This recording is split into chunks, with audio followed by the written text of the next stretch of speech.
اللهم صل على سيدنا محمد يا رب صل وسلم دائما أبدا على حبيبك. قرآن کہہ رہے ام عندہم الغیب فہم یکتبون، کیا ان کے پاس غیب کا علم ہے جس کو یہ لکھ رہے ہیں؟ کیا علم؟ یہ خوش فہمی کا شکار ہیں. دیکھو جتنے بھی لوگ جو مذہب کو فالو نہیں کر رہے، حقیقت میں وہ اس خوش فہمی میں مبتلا ہیں کہ ہمیں کچھ بھی ہونے والا نہیں ہے. جیسے ہماری حالت اچھی ہے ہمارا فیوچر بھی ایسا، یا تو مر کے ختم ہو جائیں گے، اور اگر مل بھی گیا تو کوئی برا نہیں، ہم کوئی برے تھوڑی ہیں، ہم کوئی برے تھوڑی ہیں. تو اللہ نے اس کا جواب دیا کہ کیا ان کے پاس فیوچر کا علم ہے پہلے سے؟ مستقبل کے بارے میں کبھی بھی بات کی جائے گی تو علم کے بغیر نہیں کی جا سکتی. کوئی آدمی کہہ رہا ہے نا فیوچر میں ایسا ہونے والا ہے، تو آپ اس سے دلیل پوچھیں گے آپ کو کس نے بتایا؟ وہ تانے بانے ملائے گا، صغرے کبرے ملائے گا، تو پھر اس کے بعد اگر وہ ایسے ہی کہہ رہا ہے کل یہ ہو جائے گا، پرسوں یہ ہو جائے گا، دیکھو مستقبل کے بارے میں یہ کہوں کہ کل پیر ہے تو یہ بھی فیوچر کی خبر ہے. آپ اس میں مجھ سے یہ پوچھ سکتے ہو کہ کیا دلیل ہے؟ میں کہوں گا دلیل یہ کہ آج کیا ہے؟ اتوار ہے. یہاں دلیل ہے، یہاں میرے لیے یہ دعویٰ کرنا درست ہے کہ کل کیا ہے؟ پیر ہے. لیکن اگر میرے پاس دلیل نہیں ہے اور میں کہوں کہ کل جو ہے وہ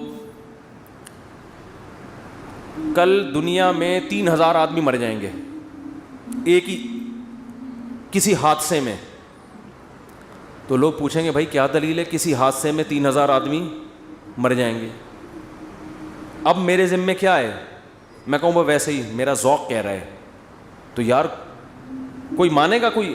اچھا عجیب بات یہ ہے کہ روحانی عاملوں کی یہ باتیں مان لیتے ہیں لوگ. میں یہ کہوں نا کل 3000 آدمی ایک حادثے میں، اللہ نہ کرے مرے ہیں، میں ایک مثال دے رہا ہوں، تو لوگ کہیں گے کہاں سے پتہ چلا؟ لوگ کہیں گے بھائی جھوٹ بول رہے، اس کو کس نے بتایا؟ یا تو قاتلوں سے تعلقات ہیں جس نے مارنے کا ارادہ کیا ہے، ایسا بھی نہیں ہے تو یہ ہوائی بات ہوگی. لیکن یہی بات روحانی عامل کرے گا تو لوگ کیا کریں گے؟ حضرت کا علم ہے بھائی، حضرت کے پاس بولو علم ہے. ابھی روحانی عاملوں پہ نہیں جاؤں گا، پھر میں معین اختر کی طرح نا بلب کے رشتہ داروں کو بھی، تو اب تو میں روحانی عاملوں کے رشتہ داروں کو بھی اچھے الفاظ سے یاد نہیں کرتا. رشتہ داروں سے مراد وہی جو بلب کے رشتہ دار تھے. اب آپ کہیں گے بلب کے کون سے رشتہ دار ہوتے ہیں؟ ہمارے ہاں کبھی بھی جس بندے کو برا کہا جاتا ہے گالی اس کو نہیں دی جاتی، ہمیشہ اس کے رشتہ داروں کو ہمیشہ گالی دی جاتی ہے. یہ ہمارے ایک ٹرینڈ چل نکلا ہے. تو قرآن کہتا ہے کہ ام عندہم الغیب فہم یکتبون. کیسے دیکھو ہمیں جھنجھوڑ رہا ہے قرآن کہ تم اپنے بارے میں کیوں فرض کر کے بیٹھے ہوئے ہو کہ تمہیں کچھ بھی ہونے والا نہیں ہے، تمہیں سزا نہیں ملے گی. یہ تمہیں کس نے بتایا ہے؟ فاصبر لحکم ربک ولا تکن کصاحب الحوت. جب نبی یہ مطالبے کرتے تھے تو پھر بھی آگے سے کوئی رسپانس نہیں ملتا تو انسان کو بے انتہا تکلیف ہوتی ہے کہ کن پتھر دل لوگوں سے واسطہ پڑا ہے. تو قرآن کہتا ہے فاصبر، اے نبی آپ کیا کرو؟ صبر کرو. ولا تکن کصاحب الحوت، مچھلی والے یونس کی طرح جل باز مت بنو. حضرت یونس علیہ السلام کی قوم نے بھی یہی سلوک کیا، لیکن یونس علیہ السلام چاہتے تھے جلدی سے فیصلہ ہو اور اپنی قوم کو چھوڑ کے نکل گئے. تو اللہ نے اس پہ آپ کی تنبیہ کی. تو آپ بھی اے نبی جل بازی مت کریں. تو یہ نبی کے ذریعے سے ہمیں بھی بتایا جا رہا ہے کہ آپ حق کی دعوت دیتے رہیں اور یہ نہ دیکھیں کہ یہ جو اللہ کے نافرمان لوگ ہیں، جو حق کو نہیں ماننے والے لوگ، وہ پھر بھی پھل پھول رہے ہیں. اس ٹینشن میں مت آؤ، کیونکہ اللہ انصاف کرتا ہے مگر اس میں دیر ہوتی ہے، اندھیر نہیں ہوتی. وہ لے گا انتقام، ان کو اپنے حال پہ چھوڑ دو. یہ اللہ کی حکمت اسی کا تقاضا کرتی ہے، چھوڑ دیا جائے اپنے حال پہ. آج جو اہل حق ہے نا ان کو بہت تکلیف ہوتی ہے کہ جب یہ ہم صحیح بات کر رہے ہیں لیکن آگے جواب جو مل رہا ہے وہ کیا مل رہا ہے؟ الٹا، کوئی مان کے نہیں دے رہا. تو اللہ فرماتے ہیں وَلَا تَكُنْ كَصَاحِبِ الْحُوتِ إِذْ نَادَى وَهُوَ مَكْظُومٌ. یونس علیہ السلام نے جل بازی کی اور بالآخر اللہ کی طرف سے ان کو دنیا میں تنبیہ ہوئی ہے، سزا ملی ہے. اور وہ سزا کیا ملی؟ اذ نادا وہو مکظوم. مچھلی کے پیٹ میں گئے، غم سے گھٹ رہے تھے. اور اللہ کو پکارا فنادا فی الظلمات اللہ الہ الا انت سبحانک انی کنت من الظالمین، اے اللہ تیرے سوا کوئی عبادت کے لائق نہیں، غلطی کس کی ہے؟ میری غلطی ہے، میں نے اپنی جان پہ ظلم کیا۔ تو اللہ نے کیا کیا؟ مچھلی کے پیٹ سے نکال لیا۔ دیکھو یونس علیہ السلام نے اللہ کے حکم پہ کتنا عرصہ تبلیغ کی، قوم نے نالائقی کی، پھر بھی نہیں مانے، سزا بجائے قوم کو ملنے کے کس کو مل رہی ہے؟ بولتے کیوں نہیں؟ الٹا حضرت یونس علیہ السلام کو مل رہی ہے سزا۔ تو اب آپ بتاؤ کیسا پیغمبروں کا صبر کا پیمانہ ہے، ایسے موقع پہ بھی اللہ کے خلاف کوئی شکایت زبان سے بولو نہیں نکال۔ کیوں؟ اللہ یونس علیہ السلام کے عمل میں ہمیں بتا رہے ہیں کہ دینداری کا یہ مطلب نہیں ہے کہ تم اچھے بنو گے تو اللہ کی نوازشیں آنا شروع ہو جائیں گی۔ دینداری کا مطلب یہ کہ جو اللہ کا کام ہے وہ اس کو کرنے دو، تمہارا کام ہے عاجزی انکساری، بس میں ہی غلط، صحیح ہو کے بھی کون غلط؟ میں غلط۔ ہمیشہ غلطی کس کی کھاتے میں ڈالنی ہے؟ بولتے کیوں نہیں؟ دیکھو ہم نماز پڑھتے ہیں، نماز کے بعد 3 دفعہ استغفر اللہ پڑھتے ہیں، تو کیا کسی نامحرم کو دیکھا ہوتا ہے ہم نے نماز میں؟ بولتے کیوں نہیں؟ تو کوئی تک بنتا ہے استغفر اللہ کا؟ یا ہم نے کوئی جرم کیا ہے، نماز پڑھی اور کیا کہلوایا جا رہا ہے؟ استغفر اللہ استغفر اللہ۔ بھائی اگر استغفر اللہ پڑھنا تھا تو یہ نماز پڑھی کیوں کی تم نے؟ ہمیں یہ بتایا جا رہا ہے کہ تم نیکی کر کے بھی کیا سمجھو جیسے تم نے گناہ کیا ہے۔ کیسے گناہ؟ نماز گناہ نہیں ہے بھائی، تم یہ کہو اے اللہ جس طرح سے پڑھنی چاہیے تھی اس طرح سے نہیں پڑھی میں نے، تو نیکی کر کے بھی کہا جا رہا ہے کہ ہم غلط ہیں، ہم نے اللہ جو پڑھنی تو ہمیں معاف کر دے، ہم سے نہیں ہوئی صحیح، ہم سے کام کیا ہو گیا؟ غلط ہو گیا۔ مجھے یاد ہے 25-30 سال پرانا قصہ ہے، چھوٹا بچہ تھا میں اس وقت، ایک تبلیغی جماعت میں نا ایک صاحب کے سال پہ سال لگ رہے تھے، پوری دنیا میں وہ ان کے سفر ہوئے، بڑا انہوں نے وقف کیا ہوا تھا اپنے آپ کو تبلیغی جماعت کے لیے۔ تو میرا ان سے ٹاکرا ہو گیا، وہ مجھے سمجھانے لگے جماعت میں نکلو سیر و جیسے تبلیغ والے کرتے ہیں۔ اب مجھے پتا تھا یہ بہت ہی پرانے کھیڑو ہیں اور ان کی تو زندگیاں گزر گئی ہیں اس کام میں۔ میں نے کہا ماشاءاللہ اللہ نے آپ سے بڑا کام لیا ہے تبلیغ کا۔ کہتے ہیں میں نے بہت بگاڑا ہے تبلیغ کے کام کو۔ کہہ رہے ہیں ہم تو کام بنانے والے نہیں، کس میں ہم تو بگاڑنے۔ کہہ رہے ہیں میں تو بگاڑ ہی رہا ہوں جب سے۔ مجھے ان کا یہ اسٹائل بہت اچھا لگا یعنی اپنے آپ کو کہہ رہے ہیں کہ تبلیغی جماعت میں اگر کوئی خرابی ہے تو وہ کس کی وجہ سے ہے؟ بولو۔ وہ اپنے بارے میں کہہ رہے ہیں وہ کس کی وجہ سے؟ مجھے نہیں کہہ رہے تھے، اپنے بارے میں کہہ رہے تھے۔ وہ کس کی وجہ سے؟ میری وجہ سے۔ کہہ رہے ہیں ہم کام بنانے والے نہیں بلکہ بگاڑنے والے ہیں۔ اب کوئی فسادی ہوتا تو کہتا ہے جب بگاڑنے والا تو کر کیوں رہا ہے پھر ہمیں؟ یہ تو اس نے خود کہا ہے، اپنی زبان سے بولا ہے کہ ہم بگاڑنے والے ہیں، یوٹیوب پہ کلپ ڈالتا ہے، یہ دیکھو خود۔ تو مجھے ان کی یہ تواضع پسند آئی۔ میں نے کہا دیکھو یہ بیچارہ صبح و شام اس کام میں لگا رہتا ہے، مگر یہ کہہ رہا ہے جو تبلیغ کا کام پھیل رہا ہے اس میں جو برکتیں ہو رہی ہیں وہ میرے علاوہ لوگوں کی وجہ سے ہو رہی ہیں، اور جو خرابی آ رہی ہیں وہ کس وجہ سے ہو رہی ہیں؟ وہ ساری میری وجہ سے ہو رہی ہیں۔ تو آج مارکیٹ میں یہ چیز کیا ہے؟ شارٹ۔ ہر اچھا کام میں نے کیا برا کام ستار بھائی نے کیا۔ ستار بھائی نہ ملیں کہیں مجھے۔ ایک دن ایک فون آیا، میں نے فون اٹھایا، کون؟ کہہ رہے ستار بھائی بات کر رہا ہوں۔ بڑے میں نے کہا بیٹا یہ مجھے نہیں چھوڑے گا، یہ کہے گا مفتی صاحب بہت تم نے جو ہے نا، لیکن وہ شکر ہے ایسی کوئی بات تھی نہیں۔ تو جنات کا دیکھ لو، قرآن مجید میں آتا ہے کہ جب نبی صلی اللہ علیہ وسلم نے تبلیغ کا کام شروع کیا نا تو جنات بھی کی ایک جماعت نے نبی کے قرآن کی تلاوت سنی اور جا کے اپنی قوم کو انہوں نے تبلیغ کرنا شروع کی۔ تو تبلیغ کا انداز دیکھو جنات کا، کیونکہ ہدایت مل گئی تھی ان کو، مسلمان ہو گئے تھے، تو تبلیغ کیسے کر رہے ہیں کہ بھئی دیکھو دنیا میں کوئی بڑا کام ہوا ہے، ہمارا آسمانوں پہ داخلہ بند ہو گیا، انا لا ندری، ہمیں نہیں پتا، اشر ارید بمن فی الارض، کہ جو اللہ نے محمد صلی اللہ علیہ وسلم کو دنیا میں بھیجا اور شیاطین کا اوپر جانے کا سیٹ اپ بند کر دیا، ہمیں نہیں پتا کہ زمین والوں کے ساتھ شر کا ارادہ، کیونکہ بعض دفعہ اللہ پیغمبروں کو بھیجتے ہیں حجت تمام کرنے کے لیے تاکہ حجت تمام ہو اور پوری قوم کو تباہ کر دیں، تو شر بھی ہوتا ہے نا اس میں۔ کہہ رہے ہیں انا لا ندری، ہمیں نہیں پتا، اشر ارید بمن فی الارض، کہ جو لوگ زمین میں رہتے ہیں ان کے ساتھ برائی کا ارادہ کیا گیا ہے، ام اراد بہم ربہم رشدا، یا ان کے رب نے ان کے ساتھ بھلائی کا ارادہ کیا ہے. اسٹائل نہیں سمجھ میں آیا میرا خیال ہے. دیکھو جملہ یہ ہونا چاہیے تھا کہ ہمیں نہیں پتا یہ جو کچھ ہو رہا ہے, ہمیں نہیں پتا کہ رب نے ان کے ساتھ برا چاہا ہے یا اچھا چاہا ہے. اصل میں تو یہ ہونا چاہیے نا. لیکن جنات کیا کہہ رہے ہیں؟ آج کل تو انسان اتنے سمجھدار نہیں ہے جتنے اس زمانے کے جنات سمجھدار تھے یار. جنات یہ نہیں کہہ رہے کہ ہمیں نہیں پتا کہ اللہ نے انسانوں کے ساتھ برائی کا ارادہ کیا ہے یا اچھائی کا. یا تو یہ کہنا چاہیے تھا, یا جنات کو بالکل اس کے الٹ کہنا چاہیے تھا کہ ہمیں نہیں پتا کہ زمین والوں کے ساتھ برائی کا ارادہ کیا گیا ہے. کر کون رہا ہے یہ نام نہیں لے رہے, ہم ہائی لائٹ نہیں کر رہے. انسانوں کے ساتھ برائی کا ارادہ کیا گیا ہے یا اچھائی کا ارادہ کیا گیا. دونوں پیسو وائس ہوتے ہیں. ایکٹیو پیسے کا فرق تو پتہ ہوگا نا. بھائی اس نے مارا ہے, وہ مارا گیا ہے. جب ہم کہتے ہیں ہی از کلڈ, وہ مارا گیا ہے, تو مارنے والے کو ہم شو نہیں کر رہے ہوتے. فاعل کا نہیں پتا ہوتا, سبجیکٹ کا نہیں پتا ہوتا کہ مارنے والا ہے کون.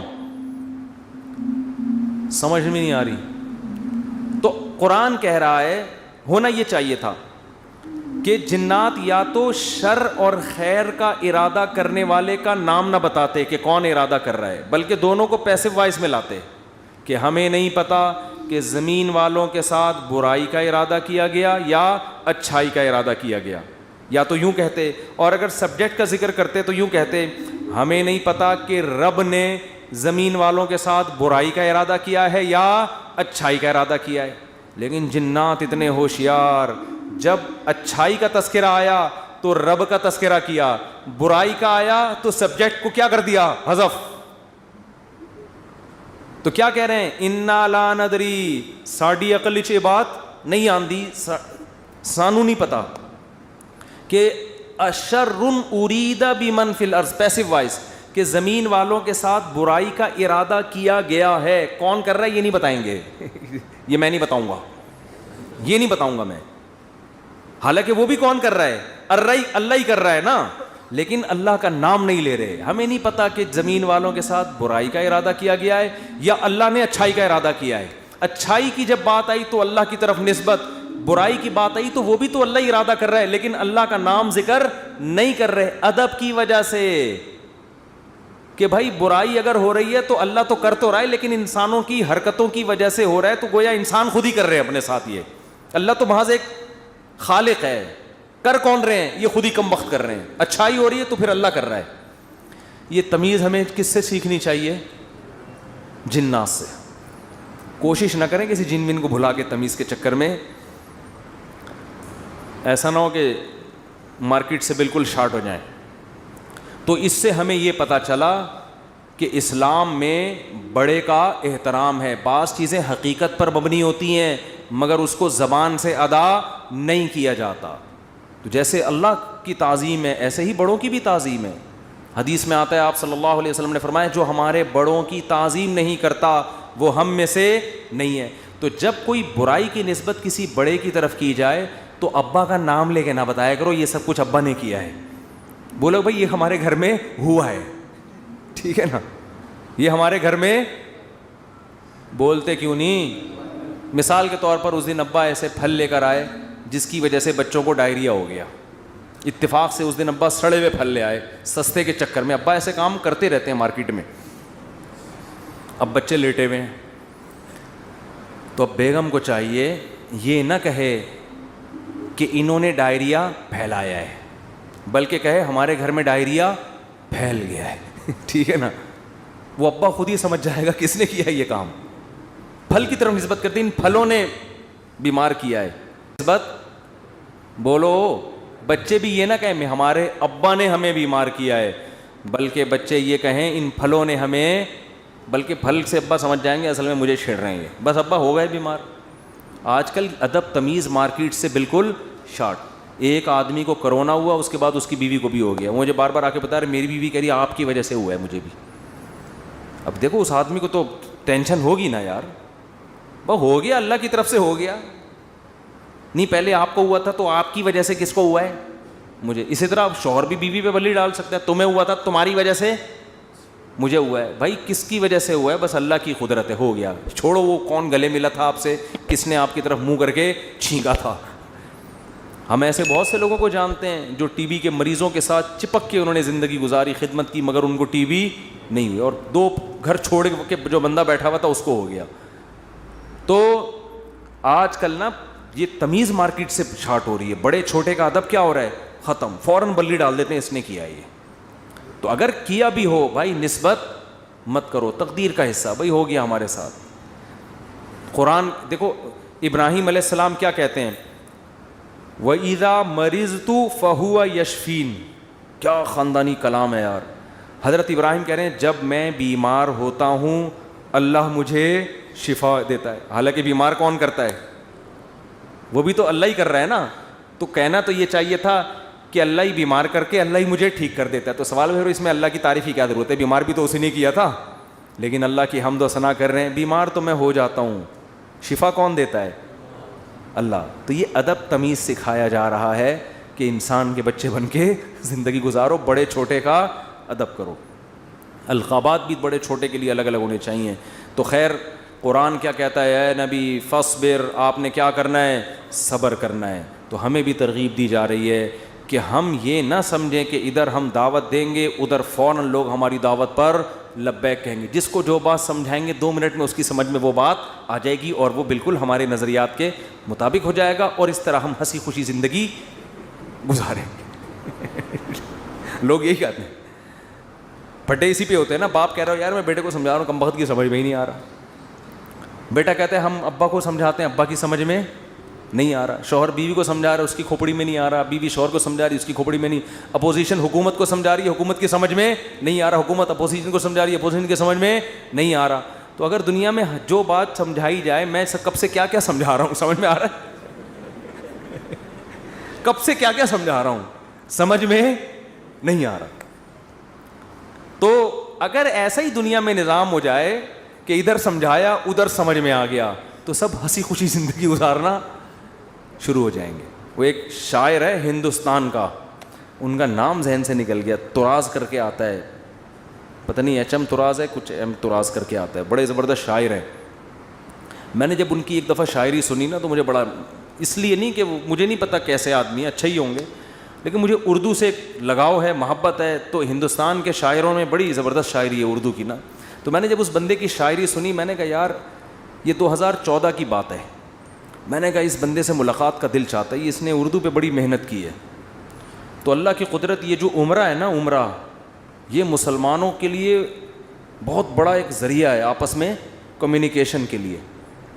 یہ میں نے انگریزوں کی کتاب میں یہ بات پڑھی ہے, گوروں نے لکھا ہے کہ مسلمان سائنسدان جو بہت بڑے بڑے حکیم بنے نا, جنہوں نے جڑی بوٹیوں پہ ریسرچ کی, اس کی ایک بہت بڑی وجہ مسلمانوں کا حج ہے. کیونکہ حج کرنے کے لیے کہاں کہاں سے, ساؤتھ افریقہ سے اور کہاں کہاں سے دنیا سے لوگ آتے تھے. وہ پیدل جنگلوں سے گزرتے اور اس میں جڑی بوٹیوں پہ تحقیق کرتے تھے. آپ ذرا حکیموں کی, پرانے حکیموں کی کتابیں پڑھیں نا, ایسے ایسے جڑی بوٹیوں کے خواص لکھے ہیں. آدمی کہتے ہیں انہوں نے ان کو یہ پتہ کہاں سے چلی. تو وہی حج اور عمرے سے جو مسلمانوں کے سفر ہوئے ہیں, پھر مختلف ملکوں کے لوگ آ کے عمرے میں ایک دوسرے سے ملتے ہیں, ایک دوسرے کی تہذیبیں سیکھتے ہیں, سکھاتے ہیں. یہ مسلمانوں کے لیے یہ بہت بڑا ایک ذریعہ بنا ہے. یہ بیت اللہ جو ہے نا, یہ مسلمانوں کو آپس میں کنیکٹ کرنے کا صدیوں سے ایک بہت بڑا ذریعہ ہے. یہاں کے ترکی, پاکستانی, انڈونیشیا سب آ کے کیا ہوتے تھے, مل جاتے ہیں. تو میری خواہش تھی, میں نے کہا یار کبھی ان سے سلام دعا ہو جائے تو اچھا ہے, خوشی ہوگی. تو وہ میں نے ویسے ہی انڈیا کے کچھ لڑکے بیٹھے ہوئے تھے, بیت اللہ میں عمرہ کیا ہم نے. میں نے کہا یار وہ ایک شاعر ہے, انہوں نے کہا اتفاق سے عمرہ کرنے آیا ہوا ہے.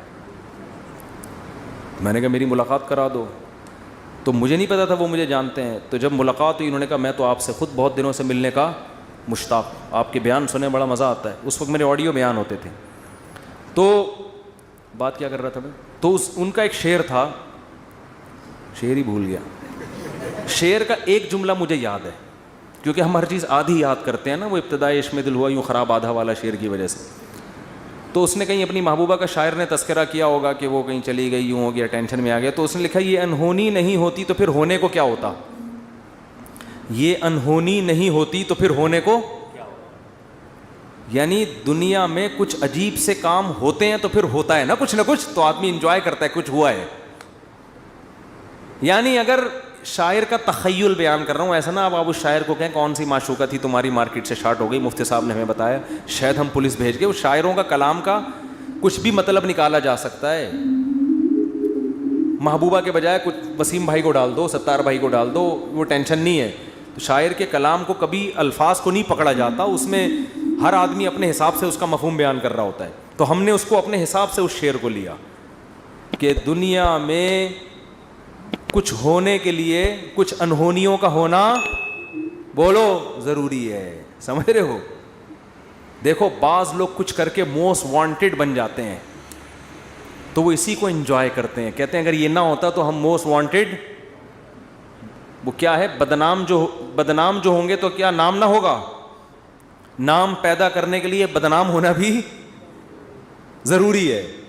تو اس نے کہا یہ انہونی نہیں ہوتی تو پھر ہونے کو کیا ہوتا. تو میں یہ کہہ رہا ہوں اگر یہ ٹینشنیں دنیا میں نہ ہوں تو ہونے کو کچھ ہو ہی نہیں. آپ نے بیگم کو بات سمجھائی, سمجھ گئی, اس نے آپ کو سمجھایا, آپ کی سمجھ میں فوراً آ گیا کہ یہ کیا کہہ رہی. آپ نے اپنے بچے کو ایک دن کچھ سمجھایا, اس کی سمجھ میں فوراً آ گیا. تو گالیاں ہوتی دنیا میں پھر پھر کوئی بلب کے رشتہ داروں کو گالیاں دیتا, بولو نا. تو خیر اور شر کا مقابلہ کیا ہو جاتا, ختم. پیغمبر امتیوں کو سمجھاتے, 2 منٹ میں بات سمجھ میں آتی. نبی آ کے سمجھاتے, بھئی یہ 360 بت پتھر کے بنے ہوئے تم نے رکھے ہوئے ہیں, یہ غلط ہیں. وہ کہتے ہیں او اچھا, یہ تو بالکل صحیح کہا آپ نے, ہم اپنے ہاتھوں سے اپنے خدا کو بناتے ہیں, یہ بننے میں ہمارے محتاج, تو بھلا یہ ہماری مدد کیسے کریں گے. بات تو کلیئر تھی نا 2 اور 2 4 کی طرح, مگر ان کی کھوپڑی میں نہیں آئی ہے. 10,000 کا لشکر لے کے مکہ پہ حملہ ہوا ہے, خون بہے ہیں, لو عورتیں بیوہ ہوئیں, بچے یتیم ہوئے. اتنی سی بات سمجھانے کے لیے 23 سال کی ٹینشن ہے, پھر جا کے بھی سمجھ میں پھر بھی نہیں آئی. پھر مکہ فتح ہوا تو نبی نے بیت اللہ کے اندر 360 بت گرائے اپنے ہاتھوں سے, وہ بھی طاقت کے زور سے سمجھ میں آئی ہے, ورنہ پھر بھی نہیں آئی. اگر یہ حملہ نہ ہوتا تو آج تک 360 بت رکھے ہوئے ہوتے, آپ دلائل میں مناظرہ ہی کر رہے ہوتے, بحث ہی کر رہے ہوتے, کسی کی کھوپڑی میں نہیں آتی بات. تو بھائی اتنی بڑی حقیقت جب بحث سے کسی کی کھوپڑی میں نہیں آئی تو آپ کی بیگم آپ کی فرما بردار کہاں سے بن جائے گی, کیونکہ آگے اس کے پاس بھی دلائل ہوتے ہیں سمجھانے کے لیے. آپ اس کو جب سمجھاؤ گے شوہر کے یہ حقوق ہیں تو کہے گی کہ صرف شوہر ہی کے ہیں, بیوی کے نہیں ہوتے. اب کیا جواب دو گے آپ؟ اب یا تو 10,000 کا لشکر لے کے سسرال پہ حملہ کرو یہی ہوگا. 10,000 کا لشکر لے کے کیا کرو, سسرال پہ حملہ کرو, اپنے حقوق پاس کرواؤ. ایسا نہیں ہوگا. تو بس یہی ہے کہ آپ نے سمجھایا, نہیں سمجھ میں آیا اس نے سمجھایا, آپ کی سمجھ میں نہیں آئے, ہنسی خوشی زندگی گزارو. بولو یہ انہونی نہیں ہوتی تو پھر ہونے کو کیا ہوتا. تو اس لیے دنیا میں جو بھی ہو رہا ہے نا, اپنی ذمہ داری پوری کرو, اپنا الو سیدھا رکھو. جو اپنی ذمہ داریاں پوری کرو, باقی جو ہو رہا ہے ہونے دو, ٹھیک ہے نا.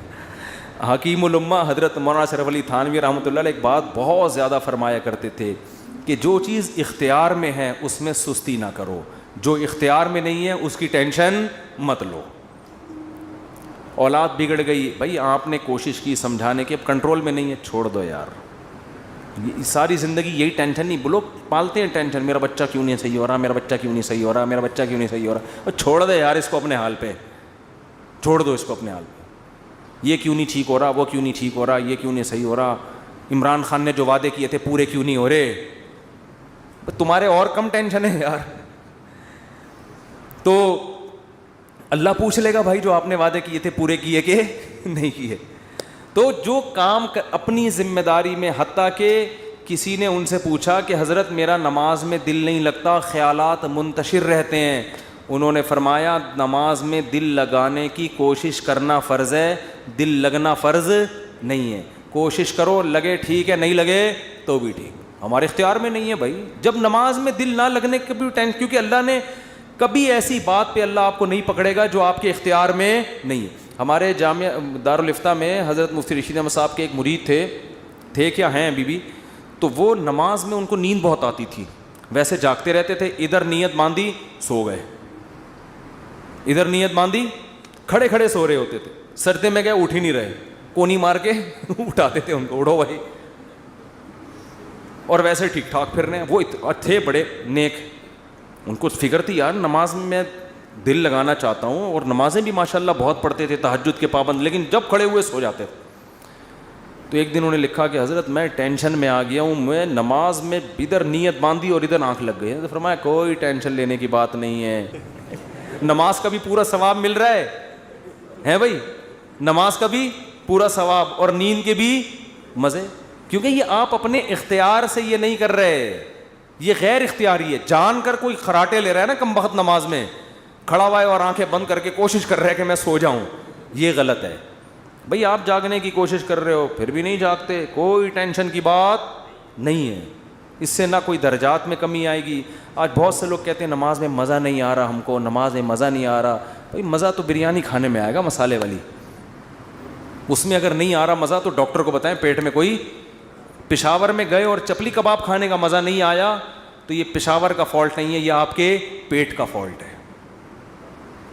آپ چائے کے عادی ہو, آپ کوئٹہ اور چمن میں بھی آپ کو چائے پینے میں مزہ نہیں آیا تو چائے کا فالٹ نہیں ہے, آپ کو غلط چائے پینے کی عادت پڑ گئی ہے. سٹوں کی بھی بات بتاؤں چھوڑو رہنے.